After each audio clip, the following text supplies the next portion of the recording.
Hello, Steve White, Trek Boy 89 for Steve Arts 89. Well, Star Trek Day is here and the events are underway. We've gotten the panels for Discovery and Deep Space Nine so far, and the Discovery panel is the most interesting.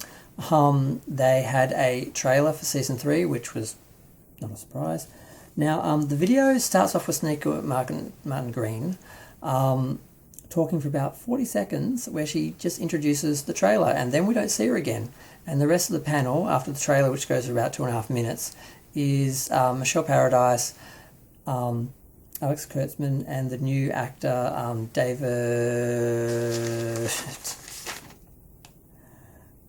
Ajala, who's playing Cleveland Booker. So for the most part, it's just them talking, and I was expecting Sonequa and David to be talking about their characters, and Michelle and Alex Kurtzman to be talking about the show. And it's more just them talking, and he sort of, just chimes in with a few things, but it wasn't what I was expecting. Now, the preview wasn't a total surprise, but they just had it up right up front, and I thought it would sort of be at the end as a sort of surprise. So now it starts off with basically Sonequa is, I have to keep calling her Michael, not Sonequa. Michael is tumbling through space, through debris. We see the Discovery shooting at the Earth as it crashes into it. It seems to be softening the blow. We see Discovery has actually crashed on the surface, and we know later from in the talk that Discovery has crashed and literally is stranded on the planet. They can't get it off the planet. So it's not travelling around. We're not going to see the rest of the universe outside of this one planet, as far as we can tell. Whether they get off later in the series or towards the end of the series, I don't know. It looks like it's going to be an Earth or a planet-based season. So that's a surprise. I assumed they would be travelling in space. So I'm just really surprised that they've taken that angle. That's basically lost in space. They're just stranded. So we see Sonequa, I'm going to keep calling her by her name, on the planet, and she is looking at her suit, and she's asking it questions. It tells her the year is 23-188, and she asks, are there any life signs? It says multiple life signs, because of course she's afraid the ship has been destroyed and she's stuck in the future on this planet by herself, which could be a deserted planet for all she knows at that point, I guess. And she starts laughing hysterically, which seems really out of character. And this is not the first time this sort of thing happens. Now, we know they've gone 930 years into the future. There's a voiceover saying that we went into the future, and they show them going into the time rip, then her going through space, the ship crashing. We see Saru, he seems to be in command, and he's talking as they're going out onto the planet, which does have inhabitants. It seems to have like a market and woods with people running around. She says it was a one-way trip. There was no way back, because she's talking to Booker at this point. They've met. We know from the interview that they actually meet and have a fight right away, and it seems to establish some sort of equality between the two of them, because apparently I guess it's a draw. I'm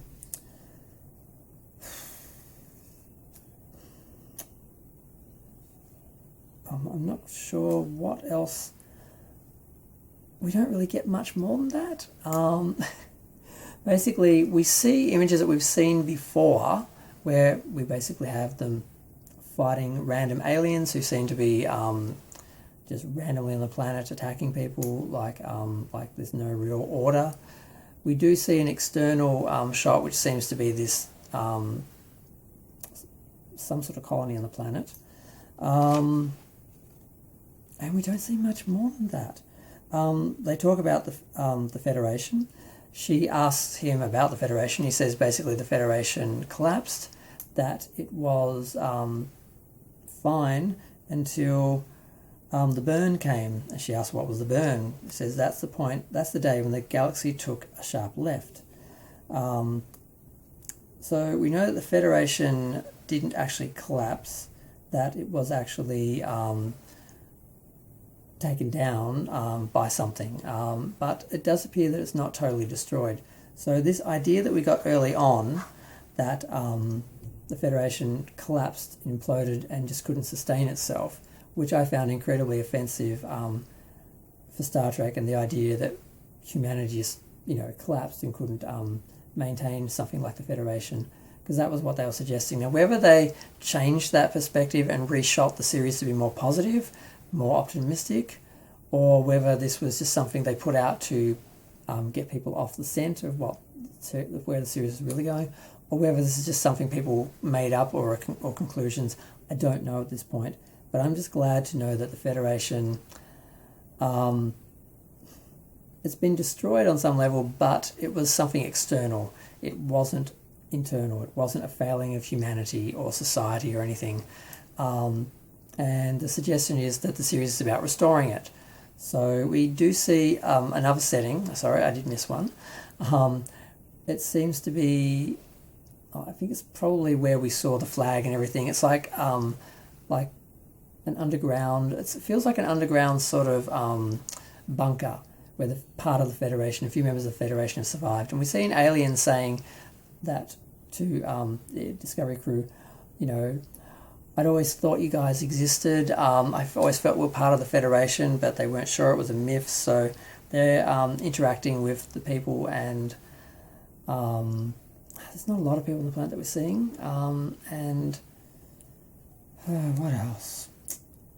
We do have two other sort of important scenes, actually. There's a scene with the crew, and one member is saying to Stamets and that they're dysfunctional. Despite that, they function fairly well. And he says that dysfunction is the team, is the crew, and that they've come to accept it. And then Jet Reno basically is like, yeah, no, we haven't. So I guess that's them trying to be funny. They did say in the interviews later on that there was a lot more comedy, a lot more humour. The characters were a lot warmer or more funnier in this season. And we do see Saru saying that, we are far from home. We seem very removed from everything, but basically we're together. So the crew does seem to be acting like a family. We see images of them hugging, embracing, mostly when Michael seems to be returning. We see them having dinner together. They do seem to be acting like, well, we are the only sort of Federation now, so we sort of have to be a family. We are sort of it for humanity or something. It seems to be sort of the way they're looking at themselves. And we see another scene with Booker and that on the planet, and basically he's got his shirt off for some reason, and he's saying, well, so you're a true believer, you believe in the Federation. I guess he doubts it is real. And a time traveler. We see within, I guess, the colony or whatever it is on the planet, we see Giorgio fighting someone who says you have no authority here, and then we see her kicking ass, so I'm guessing she establishes some authority. We don't really see anything more from her. We do see the new characters. We see one of them is the non-binary character is taking Saru and that down into like what feels like a bunker to me. But it's well lit and it looks like Future Federation, but you also get a feeling that it's a small place. And it's somewhat hidden. It doesn't seem like, it seems like a bunker. And we see actually that she has a very close relationship or a unique relationship with the Trill character, who we do see in full makeup for a second. We just see them like talking to each other, and that's sort of it for them. When Booker uses his weapon to shoot the random aliens that we sort of saw running around as a gang that sort of were attacking them in the other trailer and the other footage and then this trailer, we see Sonequa just laughing hysterically, like thrilled and shocked and surprised that how the weapon works and that it basically knocked them all out, and she seems really unhinged. In the first season she was acting like a Vulcan, trying to be Vulcan. The second season she seemed to be kind of bipolar, where she sort of was very emotional at times, like she was just discovering them, like she didn't know how to handle emotions. And this seems to be more of that, and it doesn't seem to work. It seems just like between being in space to the planet, she's changed as a character, and they may have sat down between seasons and decided how to work on the character and change it, but we need to have justification for that sort of change and motivation for that sort of change. It seems out of place. She suddenly seems to be a very animated, vibrant, sort of hysterical sort of character in these moments, and that isn't really who she's been. So I'm not sure how that's going to work. Now, she does give a bit of a speech at the end of the preview where she's saying, basically, the Federation gave us the resources basically to solve the biggest problems in the galaxy, and she may question it, she may fear, but that's because the problems seem insurmountable. And then she's asking the crew, it seems to be a pep talk or something, some sort of before we go out on one final mission sort of thing. Haven't we always risen to meet those problems? And we see her saying to Booker that if it wasn't easy, it wouldn't be worth it. We see a giant tree and the crew around it and embracing it out in some sort of idyllic landscape, which seems kind of strange. We just get a bunch of random images that we don't really know what they are, and that's sort of a lot of trailers, we just to give you an idea of what's coming. It doesn't really explain anything. We see the Trill on the planet, we see the crew embracing, Saru in command, just lots of images, running through the forest, being chased. We sort of get an idea that it's basically an earthbound season, and they don't give much information in the interview. The interview is about 17 minutes. They basically just say we had to design a new look for the whole universe, and that was interesting. The actor fit in right away. There's really not much in the interview. It's very much just talking about how much they enjoyed filming. They do talk about the series. Sonequa says she's happy to offer this show to this troubled sort of time and have it be a show with hope and equality and unity at the heart of it, which, I don't know, it sounds a bit cliche, but maybe they have infused this into the series. It really wasn't in the first two seasons. And Kurtzman goes into that as well, basically saying how the world is a mess, we wish we could be working together, and we're hoping to offer everyone something that gives hope for the future. And that's what Star Trek used to do. So maybe that's their goal, maybe that's their intention, maybe that's something we're going to get from this season. But I'm not that optimistic because I've seen season 1 and 2. But I'm going to leave it there. Sorry, it's 6 a.m. here. I've been up all night. I'm very tired and my stomach is rumbling.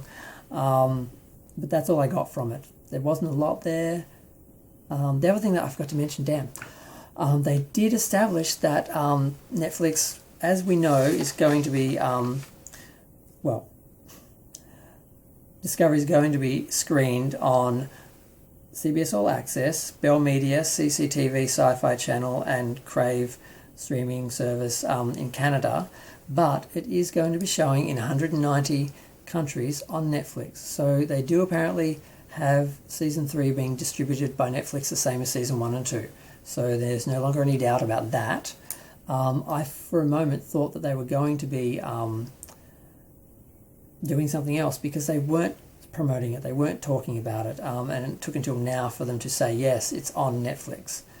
Because when I was looking for the panels and that, I came across 10 All Access, which is an extension of Channel 10 and 10 Plus, because CBS bought Channel 10 in Australia. So we have now, instead of 10 Plus, which is our normal streaming service of the Channel 10, we have All Access, Channel 10 All Access, which seems just like an extension of CBS All Access. And when I looked, they actually were listing the originals, and they showed Lower Decks, Star Trek Discovery Season 2, and Picard Season 1.